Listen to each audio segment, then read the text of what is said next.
all. So as you can see, we're going to be uh, continuing the second angel, and there's a few things to talk about. We're about to we'll kind of recap a little bit of last week, the ending, but we're going to be talking about the part more specifically where it says fallen, fallen. So we're going to get there very, very quickly. That's where we'll spend the bulk of our time. So we'll work our way up to it. There's a few things here. This screen was shown last week, right? Or was it the one? Let me see if I can go. Does that look familiar or no? It does not? All right. How about? So this one was, remember that allegorically Rome. This is Babel. So an interesting, you guys probably already knew this, but just in case there's someone either watching now live or in the archives, or if we have someone here, when it comes to Hebrew, we read instead of from left to right, like, a very large and famous city, Hebrew works backwards. This is Babel. So we go from the opposite way, from right to left. So we have that. And so we have, it's a large territory. It's a religious and political supercenter, really. Very powerful, rich in resources. They had the river Euphrates running right through it. Babylon didn't really lack a whole lot. Now, the kingdom was not the largest. If we're going to talk like, square miles and all that, there were other empires that were much, much bigger. I think the record-setting one being the Mongols, much, much, much, much, much later. The largest land empire anyways. So it wasn't the largest, but in their day, they were the superpower. They were conquering and they were victorious in their battles when they would have them. So I'm going to move forward with this. We'll see this last point a little bit more and more as we proceed, and then next week when we get to the wine of Babylon part, we'll continue to compare this. But we're going to have a text already. Allegorically, Rome as the most corrupt seat of idolatry and the enemy of Christianity. So that's actually from the blueletterbible.org. It's a lexicon there. We'll test that.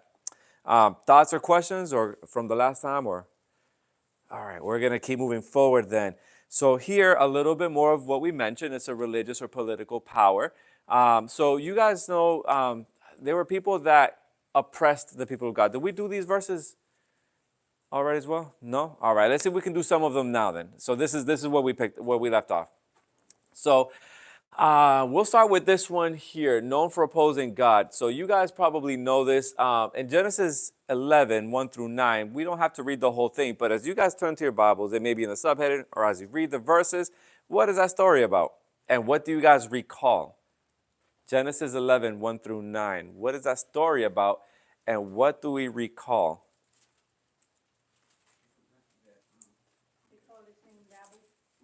Okay. The land of Shinar. I heard Babel. Yes, the tower. All right.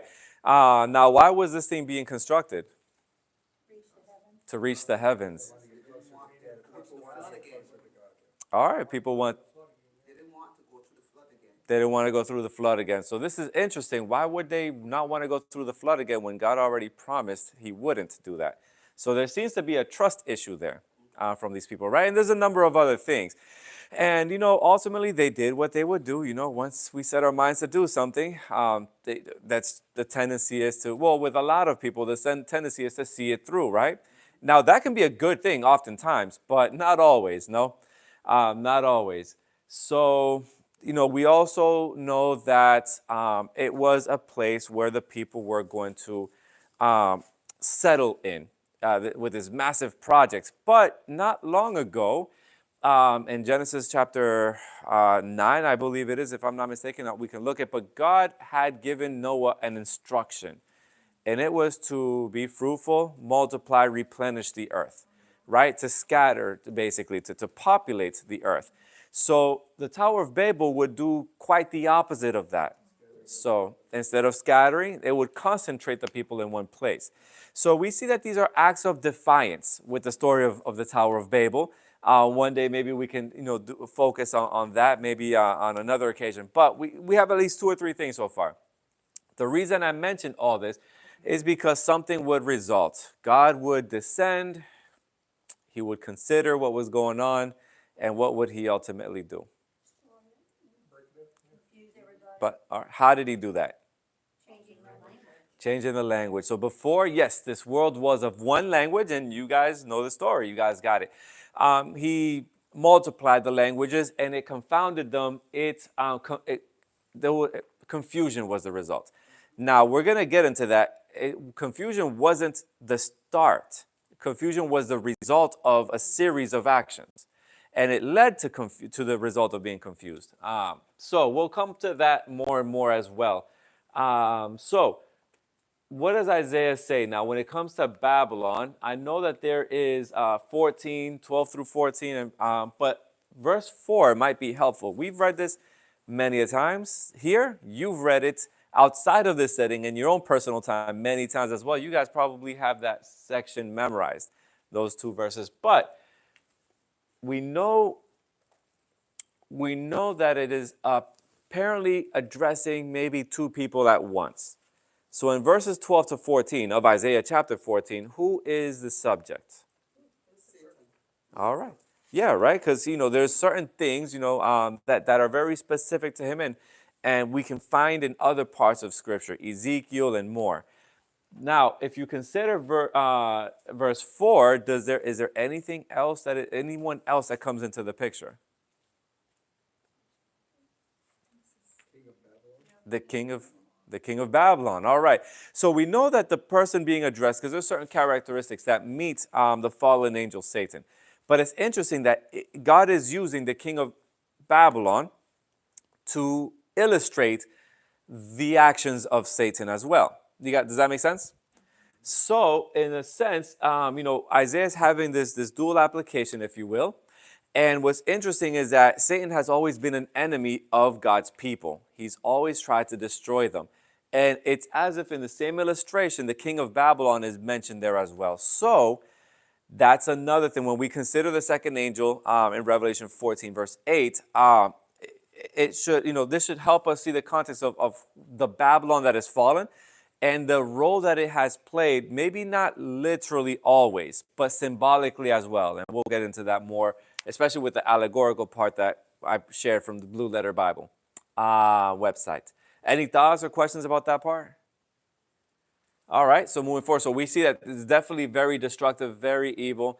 And then Daniel chapter 4, verse 30, what does that share? Maybe if there's a person that might want to read that verse out loud.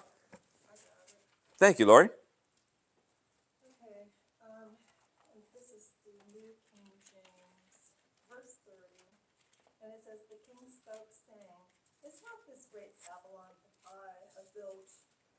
Royal dwelling by my mighty power and for the honor of my majesty. So, yeah. All right. Speaking really boastful. That's what I was going to ask. You beat me to it. So what is that? Thank you so much for the reading also, by the way. So yeah, it sounds boastful. Anything else? Like, what does that sound like to you? What kind of person is this we're dealing with? Arrogant. Say again? Boasting. Arrogant. Making himself appear great. All right. He's probably got some kind of skills, right? He's a capable individual, but it's definitely gone to his head, huh? So we know a little bit more about, he's an influencer, if you will. He's more than that, Nebuchadnezzar was. But I wonder, if that's the way he was, what were his subjects like? Do you guys think there were like imitators of him in his own kingdom, or was he the only one like this? What do you guys think? Because usually if he's an example, the one getting all the spotlight. I don't think there was a lot of examples like that around him. He was in a better place than I'm the one that's Right. Yeah, him. And he wanted to be the top guy. But I'm wondering if he inspired anybody with that attitude in his kingdom to try to imitate Nebuchadnezzar. Of course, he was the standard, right? Who's going to step in his way? I'm sure he would have had more than words with them. We all know the story of the fiery furnace. He didn't take to being challenged very lightly. So agreed there. And that's who he was. That's who we're dealing with. That's the mindset. So we have, his character is at a certain point of his life is compared to the attributes of that of Satan's. And then we see that the great arrogance, which of course Satan has as well. So now 1 Peter 5:13, just to see. We read it from Blue Letter Bible, but now let's see it from the Bible. 1 Peter, and I think there was a person or two that mentioned this text the last week. 5:13, and then whoever has it, if you could read it. Yes, please.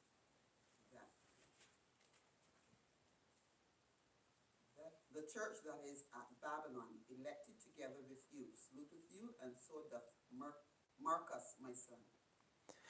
All right. That's it. So now, where is this? If you guys can, look at the, you probably look at some of the verses that come before the chapter. But where is Peter? Is he in Babylon? No. He's not in Babylon. Why can't he be in Babylon with a lot of other people in? You guys know? Babylon did not. Yes, Babylon did not exist anymore. It was in ruins and rubbles, so he couldn't have been. So, he's mentioning people are with him. They can't be greeting them from literal Babylon. So he is speaking code. Again, Babylon has these attributes, and they've also been enemies of the people of God. So if there is no literal Babylon, where is he? He is indeed in Rome. And so he just used that as a code, if you will, to address the people. They would understand where he was, because indeed Rome was an oppressor of the people of God during the days of Peter and after. We've gone through that with Revelation 13 and more. Thoughts, questions, or comments?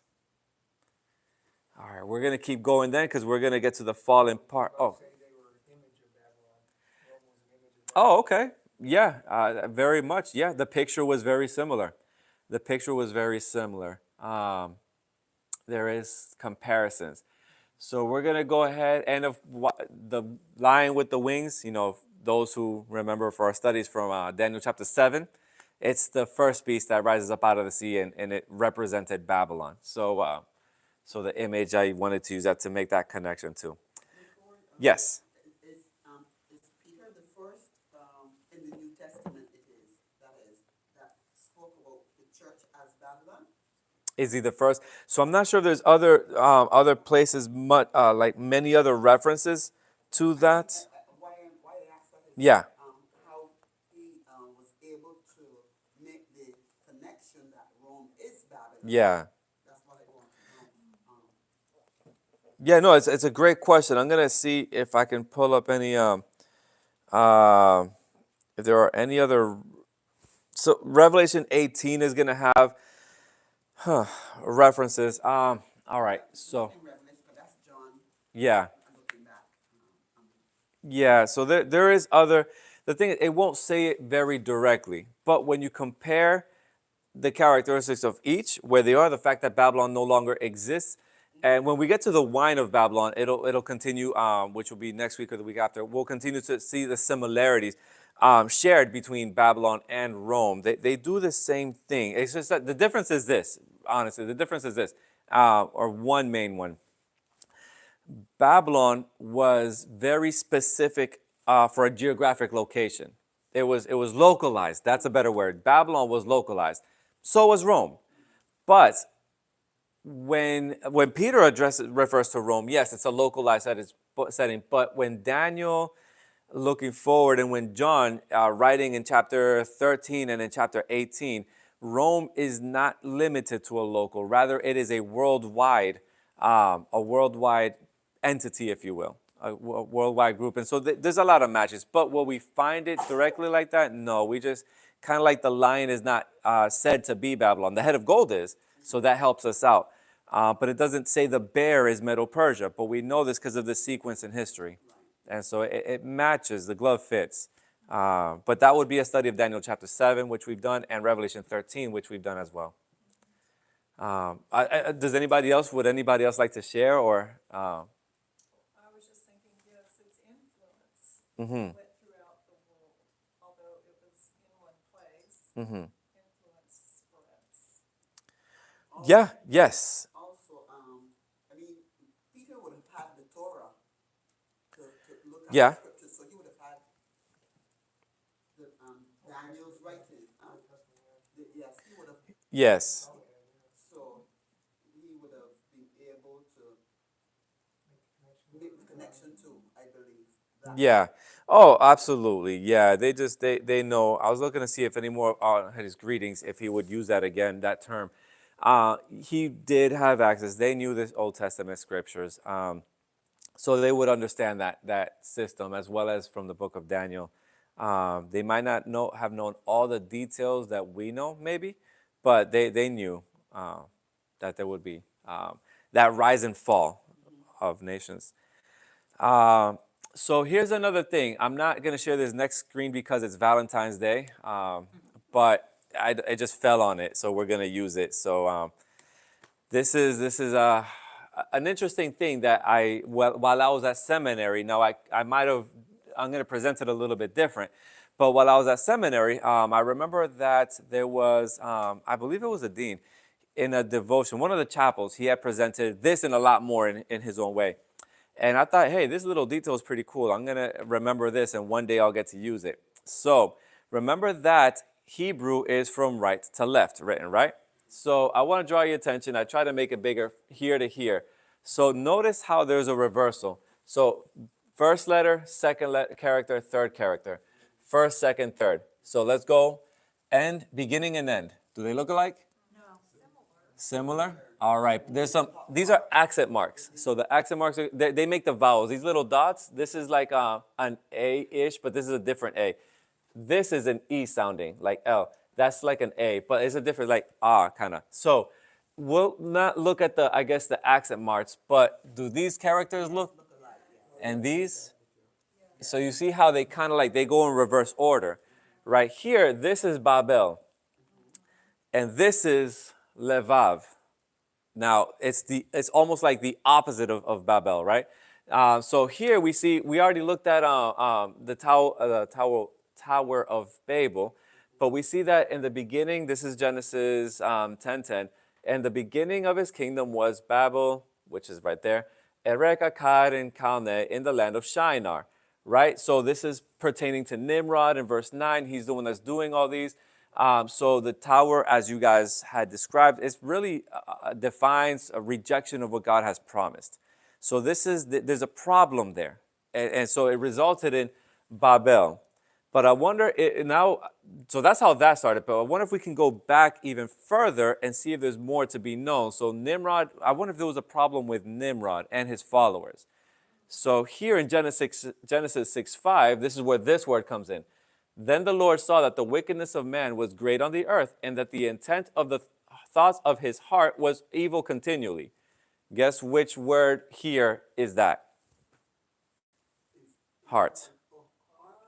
This word is levav. It's the opposite of Babel, written. I'm not saying that is in the Hebrew language. It's but at least in character, worded, levav, heart. If you take the words and reorder them, it would be Babel. So I'm wondering if the problem with Nimrod was a heart problem. See, and so the opposite, when it became a problem, the order got switched and resulted in confusion. I thought, this is kind of a little bit of interesting with some Hebrew there. I'm not a Hebrew scholar, but it's fascinating, something to think about. So, the Bible's, the book of Proverbs especially, not limited to, but it speaks of the heart quite a lot, doesn't it?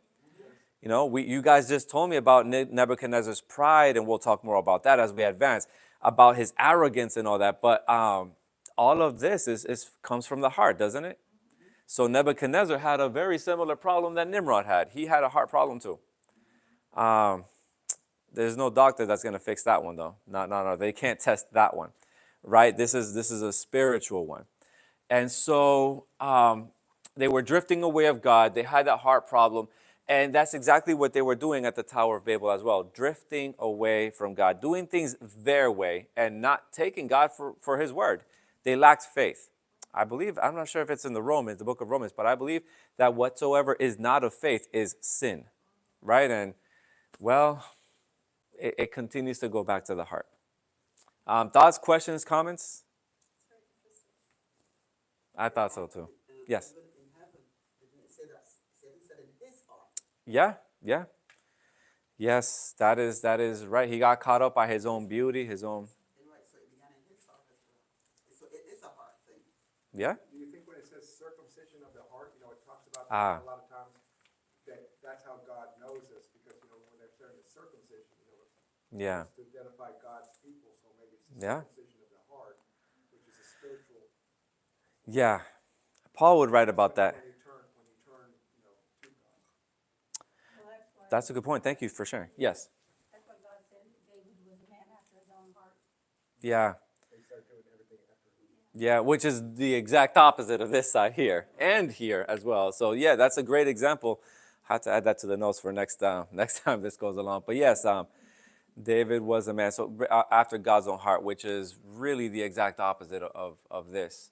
Um, of this. And so I think the image of a lion is fitting as well because, not that they are literally proud as humans, but, people take pride in that animal, the king of the jungle, right? It's the one, it's the king. And then add to that wings, like how majestic is that?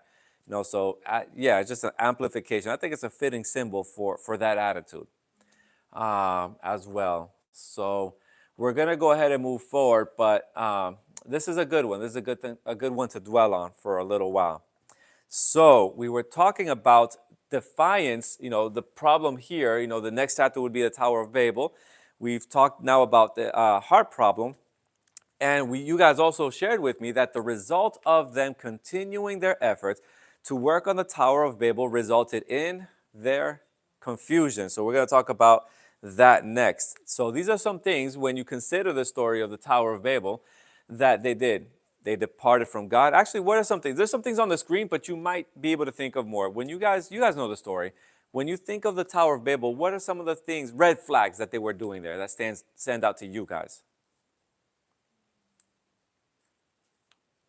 Just the fact that they thought it was okay to build a tower to heaven, Yeah? Okay. to be higher and touch God.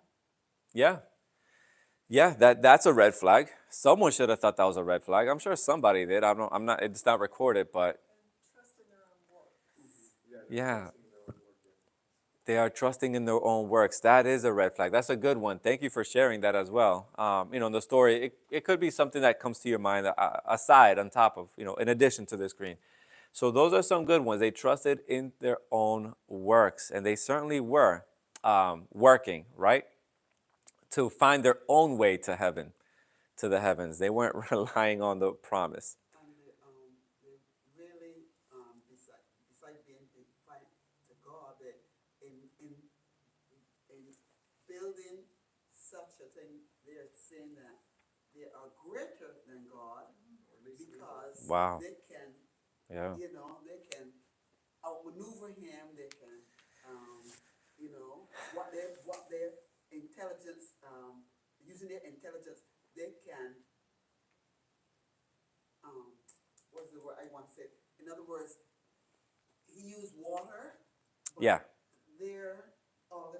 that they were able to do, water would not have any effect, so they can outmaster. Yeah. Master.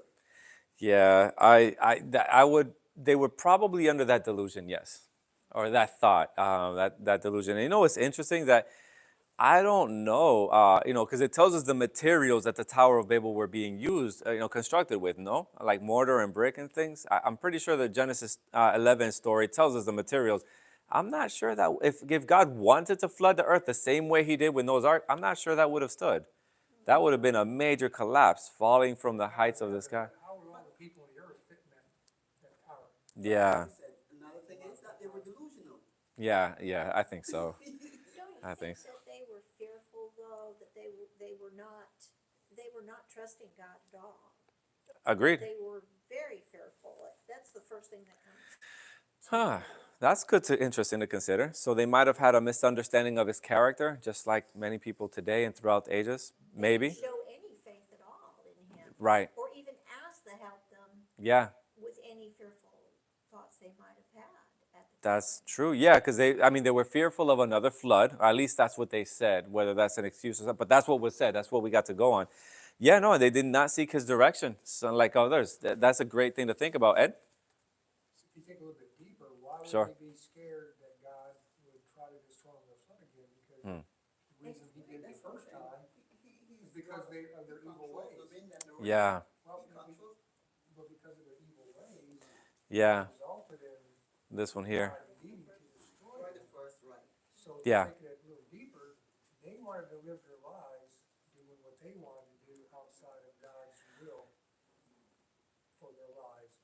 And by doing that, they would know that God would want to destroy them. Well, we'll outwit God, and we'll build this tower so God won't be able to destroy us. And we'll be able to live our lives the way we want to. Yeah.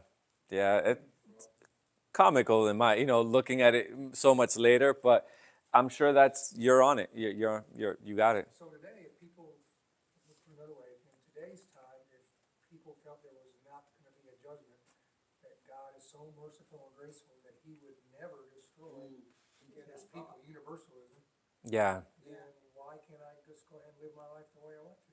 Yeah. God won't destroy them. He's too loving. He's too loving, Yeah. You hear that, Too thought, I got a expressed. ticket to heaven no matter how I live my life. Yeah. That's, But just in case, I'll build a little tower just to escape his judgment. yeah. Well, we'll get there when we get to the chapter 15 and so forth. We'll see that that's not going to work out for them. I'm sure they're going to try, all sorts of stuff. But yeah, sure. It just shows the compassion of God. He could have struck them down, he could have Yeah. just annihilated them right then and there. Could have. But, that's a creative power that he just, did something to their language. Yeah. It's amazing, really. Yeah, you can say that. And right, because I mean, it speaks on his patience. It was what, just 3 or 4 generations after Noah, like, wow, it only took you 3 generations to mess up again this bad? Like, because it says, well, okay, it just seemed like in Genesis, this one, 6:5, this is for Noah, right? And then I believe Nimrod was his great grandson. So it seemed like Nimrod had really collected most of population. I don't know if I can say all of them, but the most of them. And so, yeah, just like, wow, God must have been like, man, that didn't take long at all, did it? Kind of, and he could have done more, but instead, yeah, that's a creative way to, that didn't hurt them or destroy them. So thank you for sharing that. That's good too. All right, so we're going to move forward. All right, a little bit more. Oh, so this is interesting. Babel also means, as you guys got it, it means confusion. But did you know that it means confusion by mixing? That's what Babel can also mean. And so one can think of like, because it wasn't supplied that I found, at least not yet, but you could wonder, mixing with what? I wonder, and in life today, we can be confused by mixing with what? So I thought that definition, which is in the Hebrew lexicon, it's accurate. So yes. No, it was about say to, don't let us, those men that built Babel. Yeah. Back then, I mean, their intellect was way more Oh yeah. superior to ours. Probably, yeah, very much. They're, they were not very far from Adam's generation. And so, I mean, what the engineering feats that we have today can't compare to what. Yeah, they did probably back not. then. But not even today can we find a remnant of Babel. Yeah, no, that's wiped out. That's gone. I'm sure some people probably don't even believe in it because there's no traces of it. Exactly. Yeah. That's what I'm saying. Yeah. And they had all the engineering. When you read Sure. In the Spirit Prophecy, the engineering,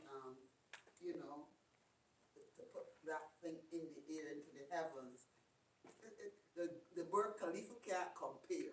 And that's the tallest that we have on earth now. Right now, yeah. So and that's seen as an engineering feat in our time, and that can't compare to what.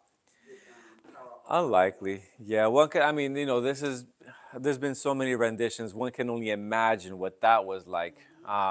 That's really the best we can do. Right. But yeah, no, it's quite, and then this is after the flood. Imagine the things they were building before the flood. Right. Because, Yeah. this is after the flood, so. Right. I mean, any knowledge they had came from 8 people that existed after the flood. That's it. Yeah. What they carried with them. And plus their lifespan wasn't as long either. Their lifespan was drastically shorter than before. Yeah, they started. Yeah. And they would get smarter and smarter as they age, so, Or accumulate more knowledge. yeah. Yeah. No, that's a good point. They only had to go whatever was shared by Noah and his family. Yeah. Yep. So that's good. So they would be, the languages would be confounded, the language, sorry, because they only had one, would be confounded. It would become a great variety, and their project would fall. So we're going to talk about Babylon, the fallen. Now, I have it once there, but if you guys were to open your Bibles in Revelation chapter 14 again, how many times does it say it's fallen? It's fallen is fallen, so that would be twice, right? So I'm sure that now moving from the Tower of Babel, because I'd like to treat this in stages. There's a Tower of Babel once upon a time with Nimrod. There is Babylon, the mighty Babylon under the Neo-Babylonian Empire, Nebuchadnezzar, and then we're also going to talk about it as allegorically Rome, but we also got to talk about it in terms of that first beast of Revelation 13, so which is much the same. So different stages, and then the first beast of Revelation 13 with the deadly wound healed. So there's many stages of this here. Now, a lot of people might think this, but as you rightly pointed out, this does not exist anymore. Did you have a comment, Ed, or something? I saw No, you're going the same direction that I was. that you were thinking. About the fallen, especially taking the context of where it's at in Revelation. Mm-hmm. We knew it fell when it's encountered the first deadly wound, right? Mm-hmm. And then it would come back alive again. So that was and I'm thinking that was the first time it fell, is after the Dark Ages. Yeah. France took away The papal power. and then it's going to fall again after Yeah. the judgment. Yeah, it sure will. It'll fall a second time. Daniel 7. In my mind, when you mentioned fallen. Okay, yeah, no, that's creative, right? How it can apply, one thing can apply accurately in more than one place. So we're going to explore that, just in different portions of history.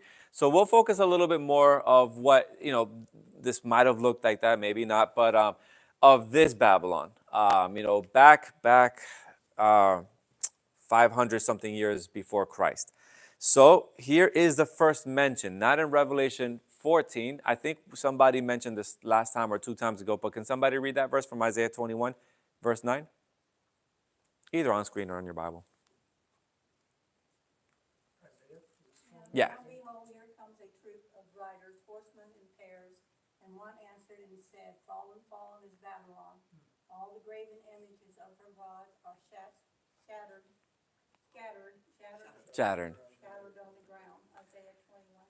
All right, thank you so much. So we're going to see this verse again later in some slides, but right now I just want to focus on that. This is the first mention of it, of that phrase, Babylon is fallen, fallen. So we saw it borrowed from John when he was writing in Revelation. And so, this mighty empire, as strong and fierce and intimidating and powerful as it was, resourceful as well. I mean, it's called the city of gold in some places. So as great as it was, the great city Babylon, it declares, there's 2 things I want to make mention. So focusing on it said, fallen, fallen is Babylon. It doesn't say it will fall. There's a difference. Now, this is Isaiah. Isaiah lived somewhere around 700 something years before Christ. Babylon was in power. The Neo-Babylon was 500 something years before Christ. So he's talking about something that hasn't happened yet. It hasn't happened yet, and yet he's looking forward and speaking as if it already did. So, yes. Yes. Of the fall of the literal Babylon. Yes. And now, it's so much. I think he has an awareness of how powerful it'll be. But the way that God presents the picture for him, Isaiah like, oh, okay, yeah, a problem is coming, but God already handled it. Just going to go about my business, kind of type of thing. He's not concerned. It does, to me, it looks like with this repetition, and as I was reading more into it, he's very certain. His confidence is 100% that it may be strong, but this is a done deal. Was it Joshua and Caleb? You guys remember when they came back from spying the land and everybody was negative? What did they say about the people? What did they call them, like? Yeah, that the people thought about them. That's what the other spies did. Giants in the land. Yes. So giants in the land. That was the other tent. But what did Jacob wrong person. Joshua and Caleb say of them. They weren't afraid. They weren't afraid. I don't know if it. I hope I'm not making this up. I know I've heard this paraphrased by some preachers, but it's as if they were to say like, guys, we'll eat them like bread. They're nothing. It kind of like is it? Does that sound right or familiar to you guys? Like this is just this is we God will make this easy for us if you have faith in Him in a way. So so this is I'm sure Isaiah's attitude as well, and John's when he's borrowing from this, looking forward to a future Babylon in his day. So that repetition of twice in the present tense because it hadn't happened yet it gave them assurance, and it should inspire assurance in those who read it as well. When this ultra powerful system is oppressing the people of God. So I see great confidence there. The victory is already theirs, and the problem hasn't even arrived yet. It will be big, but this is guaranteed. Thoughts, or we'll see this verse again, but I want to revisit it with another context, with more information. But thoughts so far? All right, we're moving on. So there's a little bit more about Babylon. This is pretty interesting. So if there's someone that can read the verses on this side, just like this, from Jeremiah 51, 7 and 8. Sure. Yeah, of course.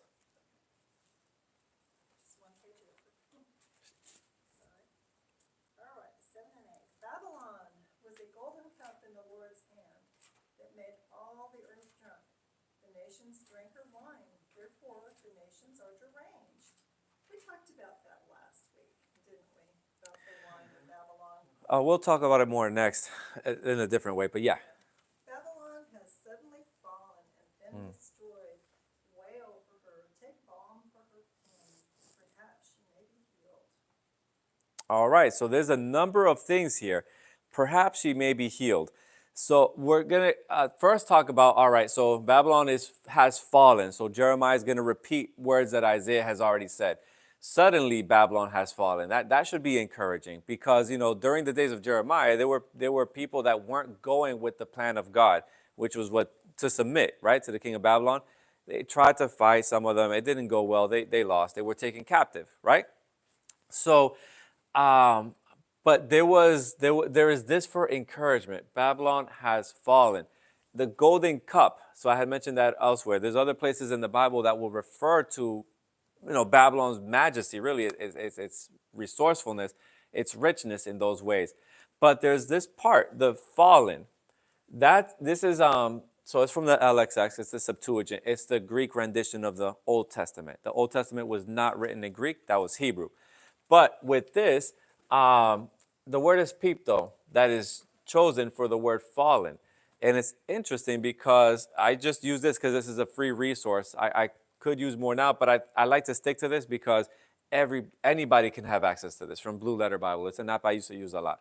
So according to the lexicon there for that word fallen, this is interesting, to descend from a place, from a higher place to a lower.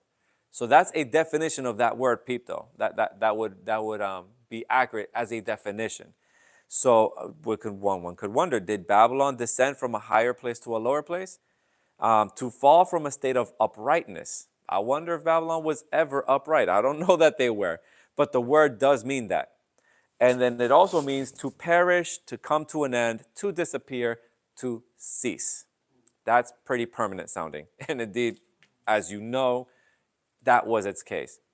So what's fascinating is that remember that in Isaiah 14, we were looking at this condition, this behavior rather, this mindset that was Satan's, but it was shared by the king of Babylon, according to verse 4. And what's interesting is that let's do this again, because this can be, we can talk about Babylon, but take as we consider the power behind Babylon, to descend from a higher place to a lower.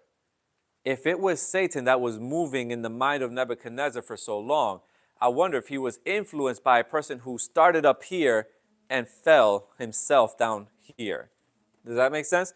Or to fall from a state of uprightness, because that's what the word means. I don't know about Nebuchadnezzar, if he was, born into a family that had morals and all that. I don't know that. But I do know that once upon a time, Satan was not Satan. Once upon a say again? He was one of the angels. Yes, a covering cherub. And so he had a state of uprightness from which he fell. So this is talking about character as well. He so literally descended from a higher place to a lower, but it's also accurate when we consider character. And then finally, well, I don't know if some people, all right, so you guys have seen the cartoons where, there's a little red being with horns, a tail, a pitchfork, ghost feet, and, it just flames and all that, as if he's in charge of hell, living forever. No, ultimately, he's going to perish, come to an end, disappear, cease, according to Ezekiel chapter 28.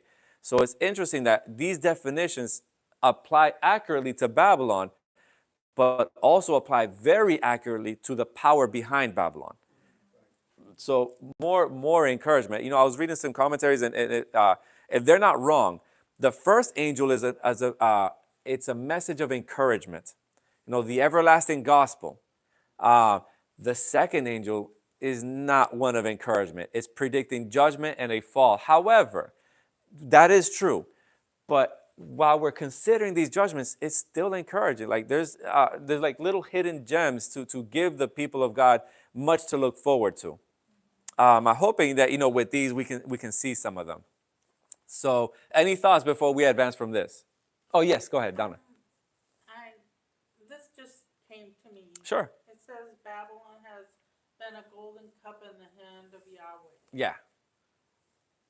At one time was Babylon Ah. faithful to God? I'm not going to say thankful, but it's interesting that you guys know that God works in mysterious ways. Babylon was his instrument on some occasions, as were other people. So whenever when it came to the Tower of Babel, God descended himself. But when a nation has needed judgment, God has utilized other nations to bring that judgment. So for Cyrus, for example, Cyrus is not a God-fearing individual, wasn't, that I am aware of. And yet Cyrus was an instrument to bring Babylon down. He was God's instrument, even though he was a pagan. Nebuchadnezzar, in the kingdom of Babylon was God's instrument, because back in the days of Moses, and this is from Deuteronomy. I'm not sure if it's chapter 29. I'll have to double check. Either chapter 4 or 29. Those are the numbers that stand out.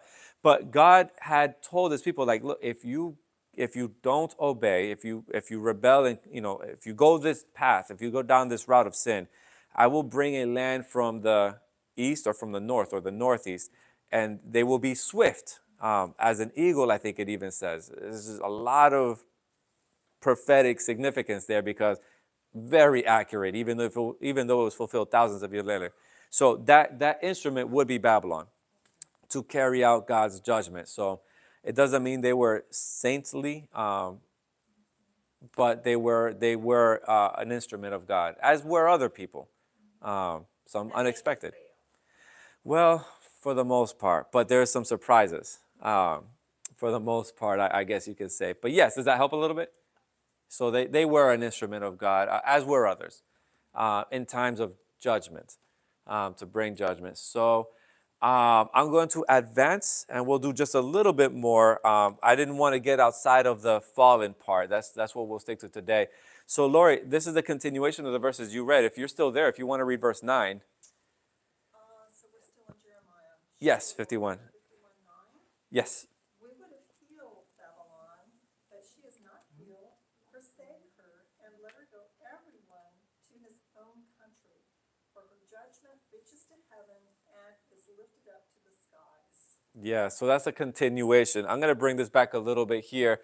Wail over her, take balm for her pain. Balm's supposed to ease the pain.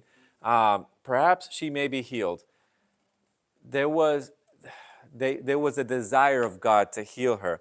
And there was, we applied healing to Babylon. God took action. God tried to heal Babylon. But it says, but she was not healed.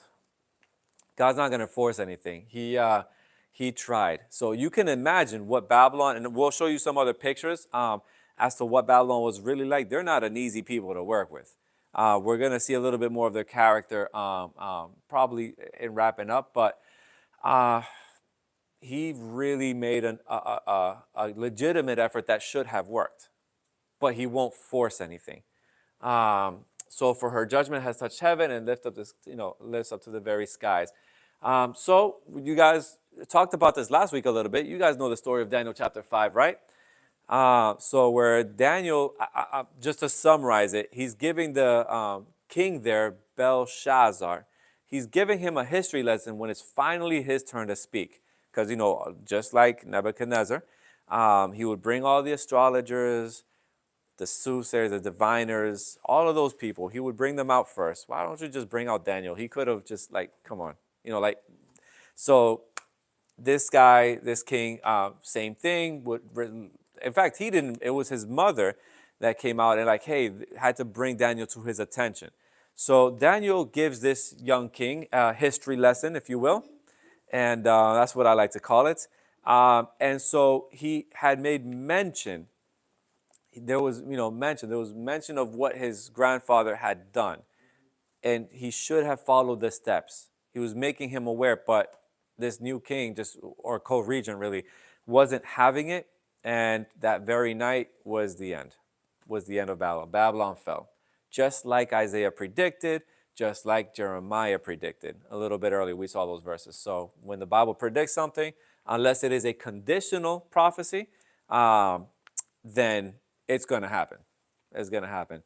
And so it did. The end was at hand, and Babylon fell that very night. Despite all their gold, I'm sure it was greater than that, all their riches, it just didn't matter. Thoughts or comments? All right, well, oh, sure. I kind of wonder about the Queen Mother. Because she was the one who said, there is a man among us.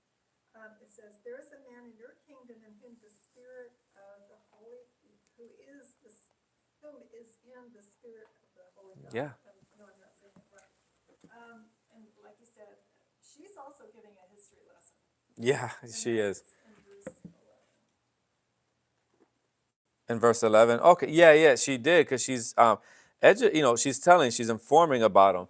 I'm just wondering, did God, they'll never know until we get to heaven. Yeah. If God spared her from, the fall of Babylon. Yeah, she looks like she's doing her best to do the right thing. I wonder, Daniel lived through that night. There's no mention of her anymore. I don't know if maybe she was spared, maybe not. But I wonder, it looks like evidence to me in that verse 11 right there, where she's trying to do the right thing. And so she may be in heaven when that first resurrection happens. Sorry, I said that wrong. She may be part of the group that goes to heaven when that resurrection happens. Got to be careful with my words.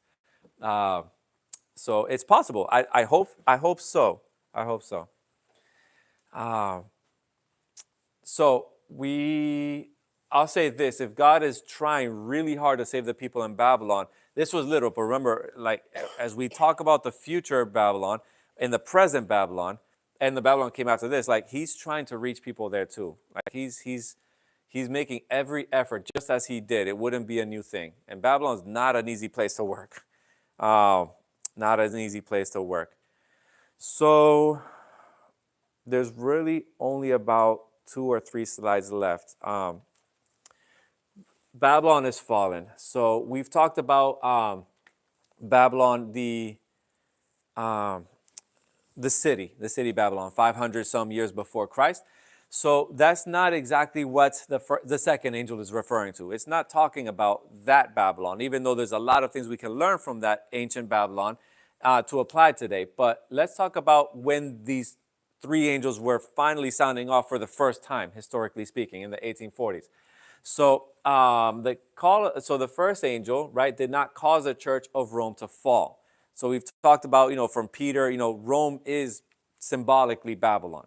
So it wasn't the first angel, though, that when that was going off, Rome had already, this is the 1840s, Rome had already lost its power in 1798. So it's not a reference to that. It's not a reference to that. It didn't cause Rome to fall, the three angels' messages. So it was rejected, however, by many Protestant churches. That is interesting. Many Protestant churches were rejecting the first angel. More specifically, the teaching that Jesus was coming back soon. The first angel is designed to prepare us for that. Well, the three of them are together, but the first angel kind of like, it's a catalyst, right? It's the first one. And that was rejected.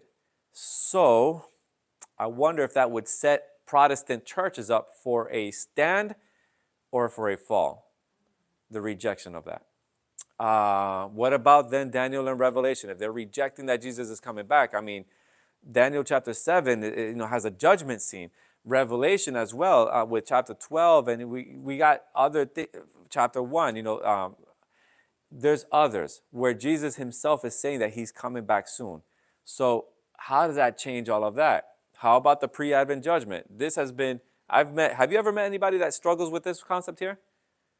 I think most people don't realize that there is a pre-advent. Yeah, I agree with that. They just think, okay, go to heaven and when you die. And God will kick you back out of heaven. Right, Yeah. something like that, which doesn't make a lot of sense. It goes to pearly gates and it goes either this way or that way. Yeah. Right. Yeah, I know. That is funny, isn't it? Fires over there. Yeah. Yeah. Wow, that's crazy. But yeah, Glass of water for you. Smoking or not smoking. it's in the comic strips, it's in the cartoons, older ones, sure. But yeah, so some people aren't even aware, but there are some that are aware and reject it. They don't understand. So this is not a new thing. This is an older thing. And that's why the three angels is important, especially going in stages, because the rejection of the first angel sets everything up. So if there's no pre-Advent judgment, how about the sanctuary? So you guys remember when we were studying Revelation chapter 10, the last verses was a great disappointment. And then the command to prophesy again. The very first verse, that's the last verse of Revelation chapter 10. The very first verse in Revelation 11 shows a picture of the sanctuary being measured. If you didn't know that, you are reminded now, or if you did, if you did know that, a quick reminder. And if you didn't, a little did you know. So then, since that's Revelation, what about the sanctuary and all these other things? Which, by the way, does teach about this here. How about the Ten Commandments, also in the sanctuary? How about the doctrine of eternal hell or eternal torment? The immortality of the soul, which Lori mentioned. Futurism, which is a way to look at Daniel and Revelation, which will promote the secret rapture. Sunday observance. All these things really took off at the... It makes sense to me that these things are prevalent because of the rejection of the first angel. Those are Satan's counterfeits. Yes. The message that God was. Yes, because there would be, I say this humbly, but God's people would not make this would not be found so commonly if they understood and accepted the first angel's message. And this, all of these as well. By the way, this wasn't what was being taught in those 1840s. No Protestant believed that. That's not what they were doing. So, I mean, well, at least in the Millerite movement, they were teaching that he was visibly coming back, not secretly to rapture people away.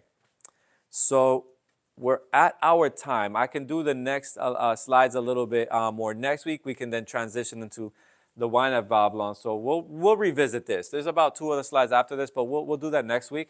Any final comments or questions? Just, at this stage you said there was no Babylon, but Yeah. the Bible tells us that also refers to Babylon as the mother of harlots. And, Yeah. she did have daughters. Yes. And So this is what we're looking at there, like the daughters of Babylon that still clung to the teachings of Babylon that you just Yeah. on your screen. And there was a call to come out of Babylon, just like in ancient oh yeah, Babylon. yeah, we'll get there. Yeah. There's a call to come out of Babylon to go rebuild Jerusalem and the walls of Jerusalem. That's what, I think that's what we're called to do. God's end time people is to come out of Sure. Babylon Yes. and Sure. rebuild the truths, continue to rebuild the truths that were lost in the dark ages. Yeah. That work of restoration and clearing up some of these teachings that you've got on the screen about Yeah. what happens when you die, and the Sabbath especially. Yeah. And, and to get ready for his second coming, Yeah, thank you for sharing. That's why I want to have an image of a church here as well. Like the daughter of, because Revelation 17, we'll have to have a little more match, but you guys know that a woman represents a church. So a mother has daughters, and we'll reserve that for next time. All right, let's go ahead and have a prayer. If anybody wants to talk more after, we can do that. Let's pray. Father Heaven, thank you so much for this evening, for your word. Lord, I thank you because it gives great clarity. Father, it also shows us that we have quite a work to do. Lord, I just, in gratitude, thank you for your patience with us. We're not always an easy people to work with. And thank you for working with others as well, Lord, people that we may not want to be working with, but you've given us an example. I pray that, Lord, we can continue to find ourselves in divine appointments, in places of opportunity where we can share sequentially in their steps, in their order, Lord, this message of the everlasting gospel, that people can be spared from false doctrine, that they can come to know you better, and that, Father, on one day when you come back soon, that we can be ready to meet you, Lord, in the air and dwell with you forever. In Jesus' name I pray these things, amen. All right, thanks all. Have a good evening.